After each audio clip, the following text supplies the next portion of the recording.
So, ito na nga, Captain Els laban kay Shizu. Pangalang Shizu Gaming, pinanganak para talunin ni Kapitan. Ang sarap banggitin pero ang hirap gawin. Una pa nga lang, sinabi ko sa kanya, lakasan niya yung sagad.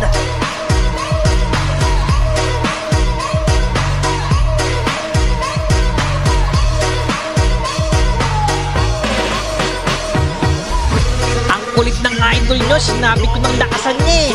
Kapag sinabi ko sa'yo lakasan mo, yung malakas, yung sagad. Itong tao nito masyadong seryoso sa buhay. Okay, my turn. Tapos ka na, ako naman. Pero dahil labait ako, sige, ikaw muna ang panalo. Lipat tayo sa game 2. Game 2 na nga at nagkataon parehas kami naka-retry dito. Ang rules nga namin, bawal mag-retryan ng jowa. Dahil nga, may hihirapan siya dahil marami ako nun.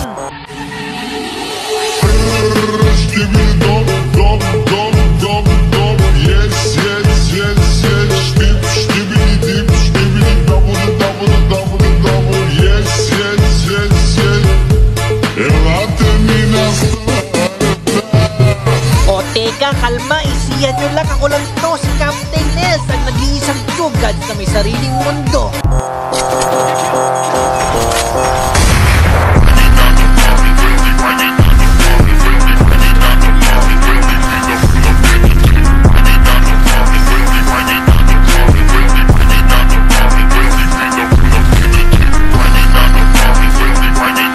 Dito nga biglang sinabi ni Shizu, "Hoy Captain, di ba mabait ka?" Abay, oo naman. Cap, baka pwedeng patalo ka no, bigay mo sa akin to. Yun lang ba? Walang problema dun, madali akong kausap. At dito na nga nagtatapos ang ating kwento.